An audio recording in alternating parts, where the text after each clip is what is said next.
Hello everyone, welcome back to my channel. आज हम पढ़ेंगे नैतिक विकास की अवस्थाएं, जो कोल्सबर्ग के सिद्धांत की मूलभूत मान्यताएं थी। कोल्सबर्ग ने नैतिक विकास की अवस्थाओं के बारे में क्या क्या बताया है उसके बारे में पढ़ेंगे। देखो, सब 3 स्टेट में डिवाइड किया है, pre conventionals, conventional and post conventional. ठीक है, प्री कन्वेंशनल फर्स्ट स्टेज है, तो हम प्री कन्वेंशनल स्टेज पढ़ेंगे जब बालक किसी बाहरी तत्व या किसी भौतिक घटना के संदर्भ में किसी आचरण को नैतिक अथवा अनैतिक मानता है, मतलब सही या गलत मानता है कि इसमें नैतिकता है, इसमें नहीं है, तो उसकी नैतिक तर्क शक्ति प्री कन्वेंशनल सतर की कही जाती है। तो उसकी जो नैतिक तर्क शक्ति है, उसे बात करने की शक्ति, उसको प्री कन्वेंशनल लेवल कहा जाता है। इस सतर में 2 अवस्थाएं होती हैं। फर्स्ट हो गई आज्ञा एवं दंड की अवस्था और दूसरी हो गई अहंकार की अवस्था।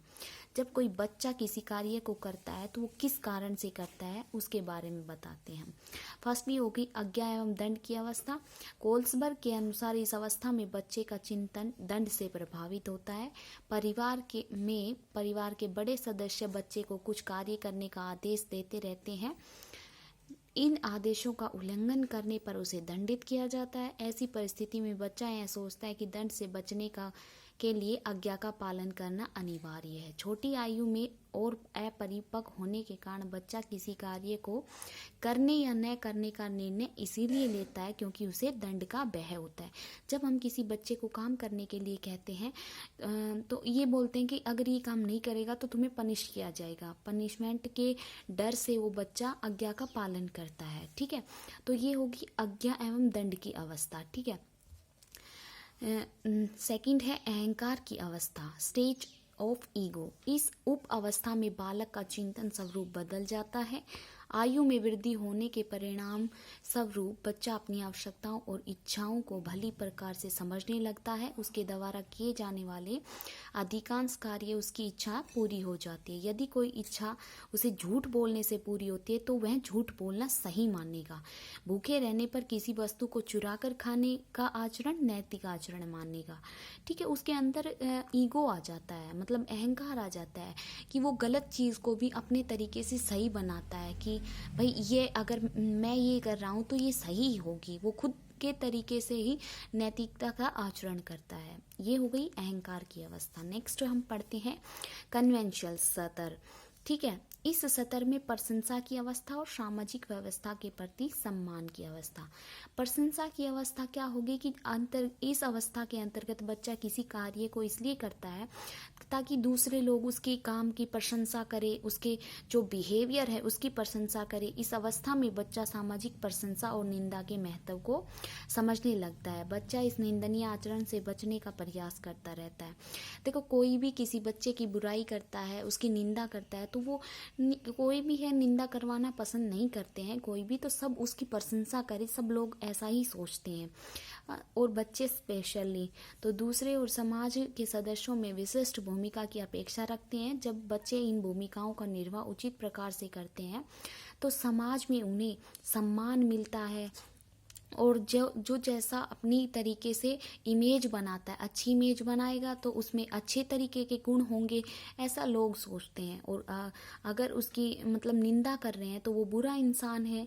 ठीक है, जिसके लिए परिवार, स्कूल, बच्चे मंडली, मित्र मंडली से प्रशंसा या मान्यता प्राप्त करते हैं, वो हो गए अच्छे। और जिसके अकॉर्डिंग ये जो मान्यता प्राप्त नहीं है, मित्रों से, परिवार से जो उसकी निंदा करते हैं, उसके अकॉर्डिंग वो सब गलत है। जब इस दृष्टि से हम कह सकते हैं कि इस अवस्था में बच्चे के चिंतन का स्वरूप समाज या उसका परिवेश होता है, न कि कोई भौतिक घटनाएं। समाज के अंदर कैसे घटित घटनाएं होती हैं, उसमें परिवेश होता है, उसी के अकॉर्डिंग इसकी प्रशंसा होती है, इसकी निंदा होती है, उसी के अकॉर्डिंग होती है। ठीक है, भौतिक घटनाओं के ऊपर नहीं होती। नंबर 2 पॉइंट है सामाजिक व्यवस्था के प्रति सम्मान की अवस्था, कि नैतिक विकास में यह अवस्था बहुत ही महत्वपूर्ण मानी जाती है। कोल्सबर्ग के अनुसार समाज अधिकांश सदस्य नैतिक विकास की इस अवस्था तक पहुंचते हैं, लेकिन अवस्था में प्रवेश करने से पहले ही बच्चा समाज को इसीलिए महत्वपूर्ण मानता है, क्योंकि वह उसे स्वीकृति और प्रशंसा मिलती है। उस समाज को इसलिए महत्वपूर्ण मानता है कि किस हद तक उसे प्रशंसा मिलती है। लेकिन उसी समाज के लिए वो एक लक्ष्य मान लेता है उसी समाज को, कि जिस तरह एक फौजी अपनी जान को देश पे कुर्बान करता है, तो वो इसको अपना नैतिक कर्तव्य मानता है। ठीक है। और सामाजिक नियमों के विरुद्ध का कार्य अनैतिक होगा। जिस तरह सरकार के विरुद्ध अगर वो कार्य करता है तो वो अनैतिक कार्य हो गया। ठीक है।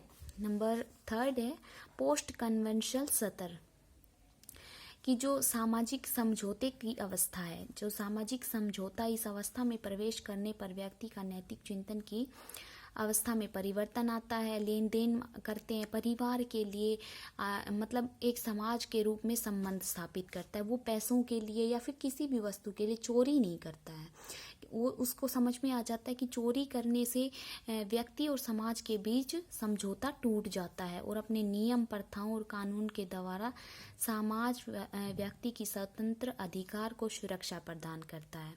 अतः ऐसे नियमों का उल्लंघन करना अनैतिक मानता है। ठीक है। ये हो गई सामाजिक समझौते की अवस्था।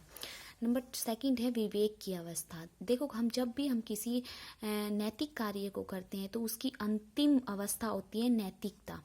ठीक है। विवेक होता है जो हमारे अंदर की कॉन्शियस होती है। हम किसी चीज़ को आत्मनिष्ठ तरीके से करते हैं तो वो हमारा कॉन्शियस हो जाता है, हमारा विवेक बन जाता है, और हमें अच्छे बुरे का, उचित अनुचित के बारे में अपने व्यक्तिगत विचार विकसित होते हैं। व्यक्ति के नैतिक निर्णय एकमात्र आधार उसका विवेक ही बन जाता है। इस अवस्था में पहुंचकर सामाजिक सरकारी नियमों की व्याख्या अपने स्वयं के दृष्टिकोण के अनुसार सक्षम हो जाता है। वह कुछ भी करने के लिए सक्षम हो जाता है, सही गलत के लिए सक्षम हो जाता है, और उसका विवेक ही उसको आगे काम करने के लिए अनुमति देता है। ठीक है। आई होप आपको ये वीडियो अच्छी लगी हो, तो मेरी वीडियो को लाइक कर दीजिए, चैनल को सब्सक्राइब कर दीजिए और कमेंट करके ज़रूर बताइए। Thank you.